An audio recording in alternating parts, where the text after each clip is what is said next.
कल अरविंद केजरीवाल का बयान सुन करके बड़ी हैरानी हुई कि कोई एक प्रदेश का जो बड़े लंबे समय तक मुख्यमंत्री रहा हो और आम आदमी पार्टी के मुखिया के नाते भी बहुत बड़ी जिम्मेवारी उनके ऊपर है और वो इस प्रकार का बयान देते हैं कि हरियाणा दिल्ली के पानी के अंदर जहर मिला करके दिल्ली को भेज रहा है, दिल्ली के साथ पता नहीं क्या करना चाहता है। इस प्रकार की बातें करके अरविंद केजरीवाल दिल्ली के अंदर एक दहशत का माहौल पैदा करना चाहते हैं। अब अरविंद केजरीवाल जब उनकी लोकप्रियता कम होती है खबरों में बने रहने के लिए और जनता को धोखा देने के लिए, और खास करके अब दिल्ली का जो विधानसभा का चुनाव है, इस दिल्ली के विधानसभा चुनाव में अरविंद केजरीवाल लोगों की वोट प्राप्त करने के लिए केवल और केवल अनर्गल बयानबाजी भारतीय जनता पार्टी की हरियाणा की सरकार के खिलाफ कर रहे हैं। ये उनकी बयानबाजी ये हरियाणा की सरकार का अपमान नहीं,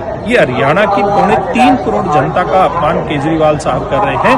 और अब देश की जनता, दिल्ली की जनता, हरियाणा की जनता केजरीवाल के कैरेक्टर को समझ चुके हैं, क्योंकि इन्होंने कितनी ही बार झूठ बोलने का काम किया है। कभी ये कहते थे जब हरियाणा में भारतीय जनता पार्टी की सरकार तो नहीं थी, आरोप लगाते थे कि पॉल्यूशन हरियाणा की सरकार कर रही है, पहले पंजाब की सरकार के ऊपर आरोप लगाते थे, लेकिन जब पंजाब में इनकी सरकार आ गई उसके बाद केवल हरियाणा की सरकार के ऊपर आरोप लगाते हैं, ये दिल्ली के अंदर पॉल्यूशन फैलाते हैं। दिल्ली की जनता केजरीवाल साहब आपसे पूरा हिसाब किताब करने वाली है, क्योंकि दिल्ली की जनता ने आपका सारा जो झूठ का और लूट का ड्रामा देख लिया है।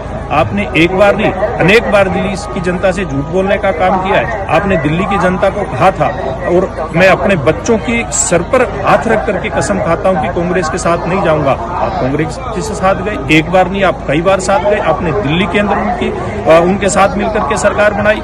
आपने तथाकथित इंडी अलायंस के साथ मिलकर के आपने चुनाव लड़ा, और फिर सब लोगों के ऊपर आरोप लगाते और झूठ बोलते हैं। केजरीवाल साहब, दिल्ली की जनता इन सारी बातों को समझ चुकी है। कभी आप कहते हो कि दिल्ली को प्रदूषण मुक्त करूंगा, लेकिन नहीं हो पाती आपसे। आप कहते हैं कि दिल्ली को गड्ढा मुक्त करूंगा, वो नहीं आपसे हो पाती। आप ये कहते हैं कि 1 साल बाद मैं और सब लोग मिलकर के, दिल्ली की जनता मिलकर के यमुना जी में डुबकी लगाएंगे, आप वो भी नहीं कर पाते। जब सारी की सारी बातों में, सारे वायदों में आप विफल हो जाते हो, तब आप लोगों का ध्यान भटकाने के लिए इस प्रकार का गलत बयानबाजी करते हो। मैं समझता हूं इतना बड़ा आरोप जो दिल्ली के पूर्व मुख्यमंत्री और आम आदमी पार्टी के मुखिया के नाते केजरीवाल साहब आप लगा रहे हैं, आपको दिल्ली की जनता, देश की जनता माफ नहीं करने वाली, और खास के हरियाणा की जनता आपको बिल्कुल भी माफ करने वाली नहीं है, क्योंकि आपने हरियाणा की जनता का अपमान किया।